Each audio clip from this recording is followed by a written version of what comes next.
बच्चों, आज मुझे आपकी थोड़ी मदद की ज़रूरत है। मुझे कुछ चीज़ें मिली हैं जिन्हें मैं आइडेंटिफाई नहीं कर पा रहा हूँ, मैं जान नहीं पा रहा हूँ ये क्या है, इनके नाम क्या है, मैं इनको पहचान नहीं पा रहा हूँ। और मेरे पास एक और ऑब्जेक्ट है बच्चों, ये ऑब्जेक्ट्स बच्चों मैं पहचान नहीं पा रहा हूँ। थोड़ी सी मेरी मदद करिए और कमेंट बॉक्स में जाके इनके नाम मुझे बच्चों बता दीजिए, इन दोनों ऑब्जेक्ट के कि क्या नाम है बच्चों।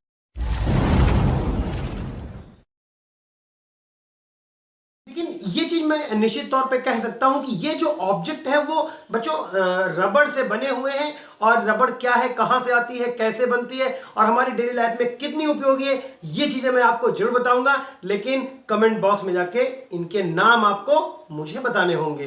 तो चलिए बच्चों, आज का वीडियो शुरू करते हैं।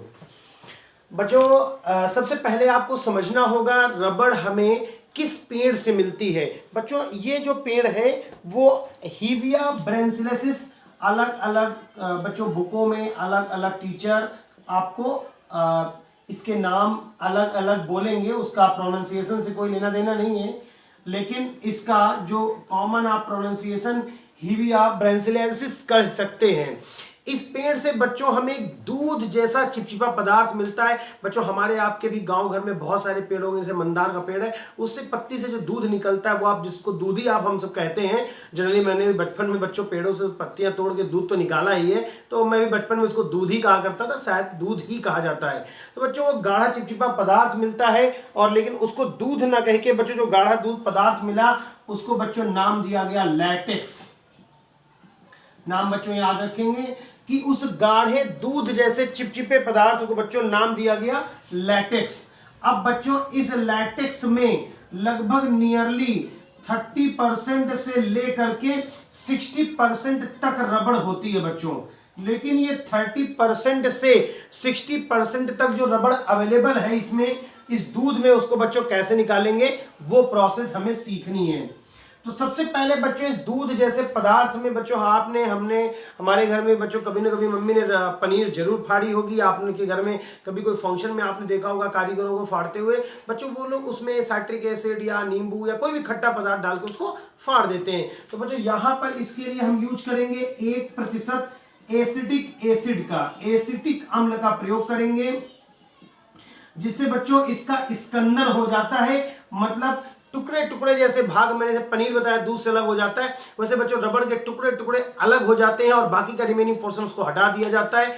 अब बच्चों, इसका स्कंदन हो गया, एसिडिक अम्ल जो है वो इसका बच्चों क्या करा देगा, स्कंदन करा देगा। अब बच्चों, इस स्कंदित रबड़ को, जैसे हमने कहा पनीर जैसे टुकड़े आपको मिल जाते हैं, तो बच्चों गन्ने का जूस जो होता है उसमें आपने देखा वो रोलर्स होते हैं, रोल करते रहते हैं हमारे मूवमेंट करने से, तो उनमें रबड़ को बच्चों ला के डाल देते हैं और एक सीड जैसी मेंटेन कर लेते हैं। अब बच्चों सीड जैसी मेंटेन हो गई। बच्चों, आपको हमें पता है कि प्लास्टिक में बच्चों सूक्ष्मजीवी नहीं उत्पन्न होंगे क्योंकि वो प्राकृतिक नहीं है, प्राकृतिक बहुलक नहीं है। लेकिन बच्चों, ये प्रकृति से प्राप्त हुआ, इसलिए इसमें सूक्ष्मजीवी पैदा हो सकते हैं। उसको रोकने के लिए बच्चों इसको तार आयल से स्मोकिंग करा देते हैं, धुआं इसमें लगा देते हैं, जिससे जो सूक्ष्मजीवी उत्पन्न होने वाले हो वो मर जाए या फिर ना उत्पन्न होने पाए। इसके अलावा जब इसकी सीड की स्मोकिंग बच्चों हो चुकी होती है, तो स्मोकिंग के बाद हम लोग स्मोकिंग के बाद इसमें हम लोग गंधक मिला देंगे, सल्फर मिला देंगे और बच्चों दूसरे एंटीऑक्सीडेंट। तो बच्चों सल्फर हो गया और क्या मिलाएंगे, एंटीऑक्सीडेंट, जो इसको ऑक्सीजन से इसकी सुरक्षा करेंगे। तो सल्फर और एंटीऑक्सीडेंट मिला देते हैं बच्चों। रबड़ बनाने की जो ये स्कंदन के बाद जो रोल किया जाता है, इसको बच्चों जो मेथड का नाम दिया गया वो आप याद कर ले तो बेहतर है। इसको पेल क्रीप कहा जाता है बच्चों, सीट में बदलने की प्रोसेस को पेल क्रीप। तो बच्चों, उसकी परत बन गई, उसकी स्मोकिंग हमने करा दी और उसमें क्या मिला दिया, हमने सल्फर मिला दिया और एंटीऑक्सीडेंट मिला दिए, जिससे इससे सूक्ष्म जीवों से इसकी रक्षा हो जाए। तो बच्चों, इसको मिलाने के बाद हम लोग इस सीड से अपने उपयोगी बहुत सारी चीजें बना सकते हैं। लेकिन केमिस्ट्री में चूंकि हमें जानना होता है एक केमिकल रिएक्शन की, केमिकल रिएक्शन कैसे हुई बच्चों वो भी हम बात करेंगे, लेकिन पहले इसको रिवाइज करेंगे हमने क्या पढ़ा। बच्चों, हमने सबसे पहले आपको बताया कि रबड़ जो हमें मिलती है वो बच्चों रबड़ हमें मिलती है हीविया ब्रासिलिएसिस नाम के पेड़ के पौधे से। दूध जैसा पदार्थ निकलता है जिसको बच्चों क्या कहते हैं, गाढ़े चिपचिपे पदार्थ को लैटेक्स। कितना रबड़ होता है, 30 to 60%। कैसे उसको ऑब्टेन करेंगे? सबसे पहले उसमें क्या मिला देंगे बच्चों? 1% एसिटिक एसिड मिला देंगे, और 1% एसिटिक एसिड मिलाने से उसका बच्चों क्या हो जाएगा? स्कंदन। और बच्चों जो हमें रबड़ के टुकड़े मिलेंगे, आप पनीर से उसकी कल्पना कर सकते हैं, इमेजिनेशन, तो उसको बच्चों रोल करके गोल रोलरों से सीट बना के, जिस प्रोसेस को क्या नाम दिया गया? पेलक्रीप। रबड़ की सीटें बना ली जाती हैं, उसको बच्चों तार आयल से स्मोकिंग करा देते हैं, और लास्ट में उसमें बच्चों क्या मिला देते हैं? सल्फर और एंटीऑक्सीडेंट मिला देते हैं, जिससे कि रबड़ का बच्चों सूक्ष्म जीवों से सुरक्षा हो जाती है। तो अब सवाल ये पैदा होता है बच्चों की, जो ये रबड़ हमारी नेचुरल रबड़ है, इसके लिए इसका मोनोमर क्या है, अर्थात एकलक क्या है?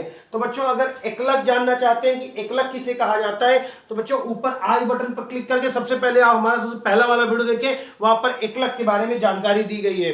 तो बच्चों जो यहाँ एकलक यूज होगा उसको आइसोप्रीन बोलेंगे बच्चों, नाम आपको याद रखना पड़ेगा, आइसोप्रीन। बच्चों फॉर्मूला देखिए ऐसे लिखेंगे, CH2 CH double bond CH2। बहुत बच्चों ने गेस किया, सर ने तो गलत कर दिया। बच्चों अभी मैं आपको लिखने का तरीका सिखा रहा हूं बच्चों, ऐसे करके लिखेंगे तो याद रहेगा। बीच में 2 CH, किनारे 2 CH2, फिर एक यहां से H रिमूव करना है आपको, और यहां क्या लगा देना है बच्चों? CH3, और इसको क्या नाम दिया जाएगा? आइसोप्रीन। अब बच्चों इस आइसोप्रीन का बहुलीकरण, जो प्रोसेस आपने पढ़ा वो बहुलीकरण कहा जाता है। तो बच्चों हमने पॉलीमराइजेशन लिख देंगे पूरा, और ये बच्चों डबल बॉन्ड टूट जाएंगे, और ये इस तरह से सिंगल बॉन्ड आपका क्रिएट हो जाएगा। अब बच्चों ये डबल बॉन्ड कैसे टूटा और सिंगल बॉन्ड में कैसे परिवर्तित हुआ, तो बच्चों उसके लिए भी आपको फर्स्ट वीडियो या सेकंड वीडियो हमारा देखना होगा। अब बच्चों ये आइसोप्रीन था, तो इसका नाम क्या हो गया बच्चों? Poly isoprene. पॉली वर्ड लग जाता है, तो वो बच्चों हमारा पॉली आइसोप्रीन बन गया। इस पॉली आइसोप्रीन को ही बच्चों हम लोग प्राकृतिक रबड़ कहते हैं। और बच्चों प्राकृतिक रबड़ के 2 रूप होते हैं, एक आपका बच्चों सिस फॉर्म होता है, ट्रांसफॉर्म, जिसके बारे में हम आगे के वीडियो में बच्चों बात करेंगे। बच्चों जो रबड़ हमें इस तरह के प्रोसेस से मिलती है, जो हमने रबड़ के भी प्रोसेस सीखी, उस रबड़ में बच्चों कुछ खूबियां होती हैं और कुछ कमियां होती हैं। रबड़ वो हमारे भी बहुत काम की होती है, लेकिन बच्चों उसमें थोड़ा सा वाटर एब्जॉर्ब करने का नेचर होता है, पानी को सोखने का नेचर होता है। स्ट्रेंथ उतनी अच्छी नहीं होती कि आप उसमें बहुत उससे दमदार चीजें बना सके, कमजोर होती है, आसानी से टूट जाएगी। बहुत टेम्परेचर के साथ उसका बिहेवियर वैरी करता है। जैसे आपने अक्सर ध्यान दिया होगा, हमारे जो जनरल रबड़ बैंड होते हैं वो गर्मियों के सीजन हाई टेम्परेचर आने पे वो बच्चों पिघलने जैसे लगते हैं, तो वो सब इशू इसके साथ बने रहते हैं। इसके अलावा बच्चों ये पेट्रोलियम पदार्थों में, मतलब पेट्रोल, डीजल, मिट्टी का तेल और ईथर, इनमें भी बच्चों बड़ी आसानी से ये हमारी जो पॉली आइसोप्रीन, या जिसको बच्चों हम लोग क्या बोल रहे हैं, प्राकृतिक रबड़, आसानी से घुल जाती है। बच्चों इसमें प्रत्यास्थता कम होती है। प्रत्यास्थता बच्चों क्या होती है? इलास्टिसिटी। बच्चों किसी भी वस्तु का वह गुण जिसमें विरूपक बल लगा देने पर उसकी आकार आकृति तो बदल जाए, लेकिन फिर अपनी वापस स्थिति में लौट आए, इस गुण को बच्चों इलास्टिसिटी या प्रत्यास्थता कहते हैं। जैसे है रबड़ बैंड, एक जनरल एग्जांपल ना बच्चों।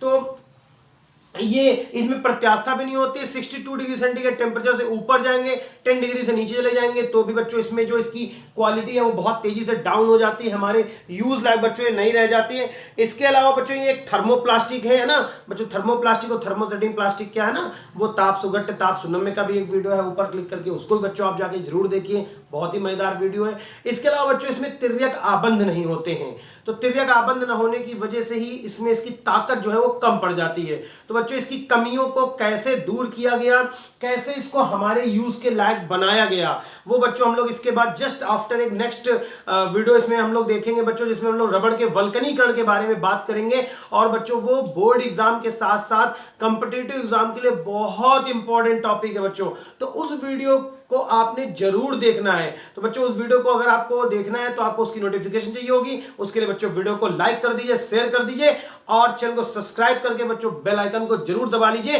नहीं अगले वीडियो की नोटिफिकेशन आप तक पहुंच नहीं पाएगी। तो बच्चों वीडियो में बने रहिए अगली लिंक में, और इसी तरह से चैनल को सपोर्ट कीजिए।